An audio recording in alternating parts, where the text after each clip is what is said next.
नमस्कार मित्रों, मेरा नाम स्वामी आशुतोष नंददेव जी महाराज और मेरे साथ हैं स्वामी ओम प्रकाश जी महाराज।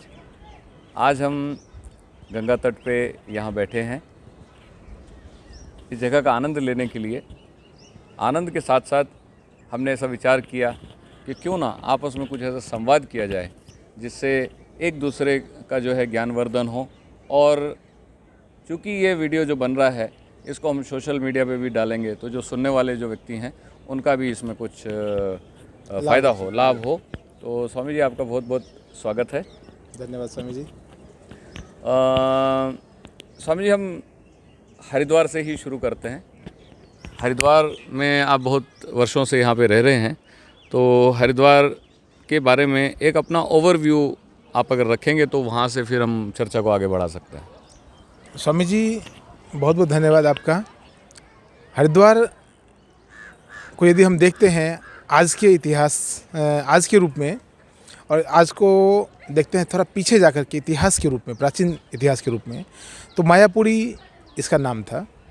और मायापुरी से मेरा संबंध ये है कि पहले यहाँ पर जो कथा है, जो लोकोक्ति है, वो ये है, पहले यहाँ पर ऋषि मुनि रहा करते थे। माँ गंगा का पावन तट है, आप सब वीडियो में देख सकते हैं। हम सब यहाँ प्रतिदिन आके बैठते हैं।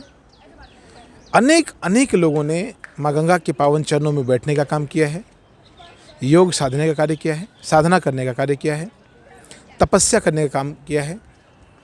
और इसीलिए योग, इसीलिए अध्यात्म, इसलिए धर्म की ऊंचाई को यहाँ से एक और ऊंचाई मिला है। हमारे पीछे हिमालय, पर्वतराज हिमालय भी खड़ा है। हिमालय और माँ गंगा का दिव्य क्षेत्र अपने आप में अप्रतिम है।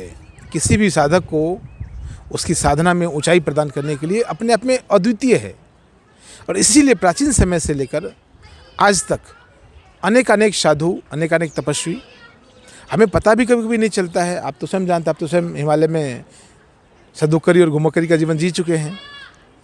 हम कभी सोचते भी नहीं हैं कि वैसे वैसे कंदराओं में भी, पहाड़ के चोटियों पर, जंगलों में, नदी किनारे लोग साधनारत हैं, लोग तपस्यारत हैं। वैसे ही हरिद्वार में भी है। कहने के लिए तो बहुत सारे आश्रम हैं, और ऐसा नहीं कि बहुत सारे आश्रम में कुछ एक साधु नहीं ऐसे हैं जो साधनारत नहीं हैं।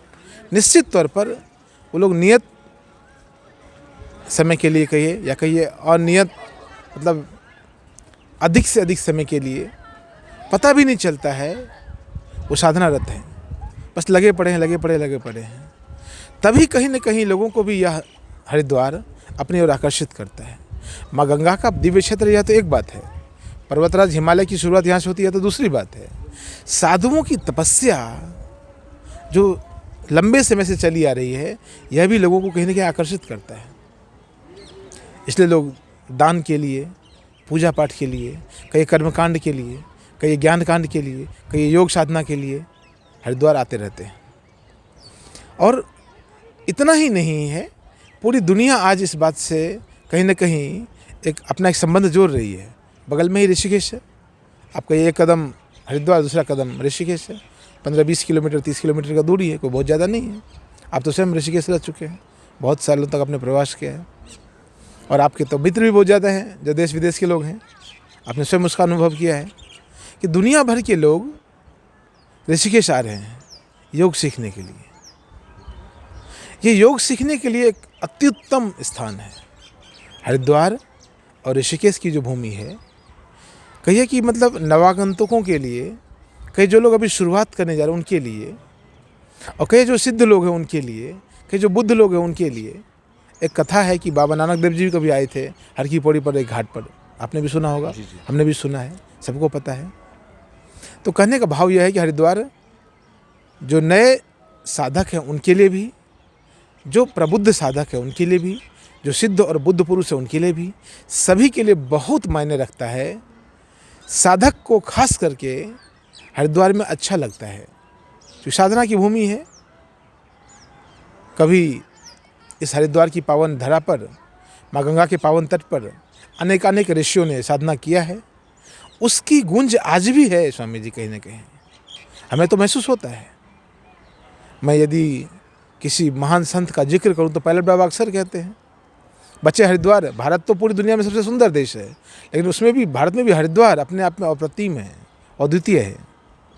महायोगी हैं पायलट बाबा, एक उम्र की भी ऊंचाई पर है और साधना की तो उस ऊंचाई पर जैसी कोई वर्णन नहीं किया जा सकता है। तो यह हमने देखा है कि हरिद्वार में अनेक चीज़ों का संगम है, साधना का, धर्म का, अध्यात्म का, योग का, कई कर्मकांड का, कई ज्ञानकांड का।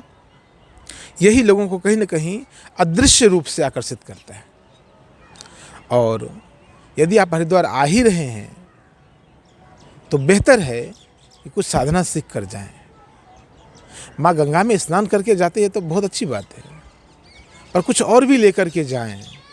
गंगा जल के साथ, गंगा जल या गंगा की जो एक अविरल धारा है, गंगा जो एक प्रवाह है, वो अपने जीवन में उस प्रवाह को आप सीख करके जाएं तो बहुत ही आपके ऊपर कृपा होगी।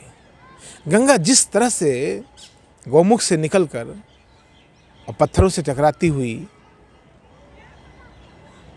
अनेक अनेक बाधाओं को पार करती हुई अपने जीवन में अपने गंतव्य तक चली जाती है, गंगा सागर तक चली जाती है। हर एक व्यक्ति को, हर एक हरिद्वार आने वाले व्यक्ति को यह सीख जरूर लेना चाहिए, साधु संतों से, तपस्वियों से, इस भूमि से, माँ गंगा से, पर्वतराज हिमालय से, कि हर एक स्थिति में पर्वतराज हिमालय खड़ा है। हर एक स्थिति का सामना करने की समझ हमें पर्वतराज हिमालय देता है।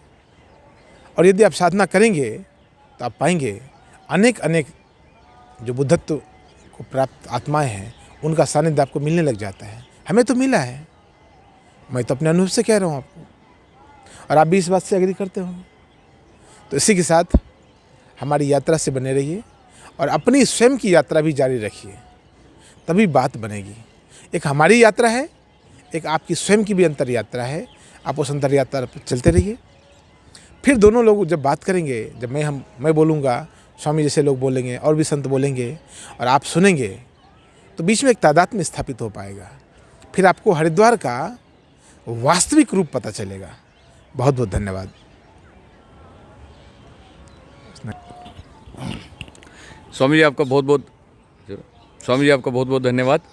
आपने बहुत अच्छे अपने विचार रखे और हमें जो है इन विषयों के ऊपर जो आपने रोशनी डाली है उसके लिए आपका बहुत बहुत धन्यवाद। और आपके जो दर्शक हैं उनसे ये प्रॉमिस है कि इस तरीके के और संवाद और गहनतर संवाद और इन डेप्थ बातें जो है आगे आने वाले एपिसोड्स में आपको सुनने को और देखने को मिलेंगी। बहुत बहुत धन्यवाद।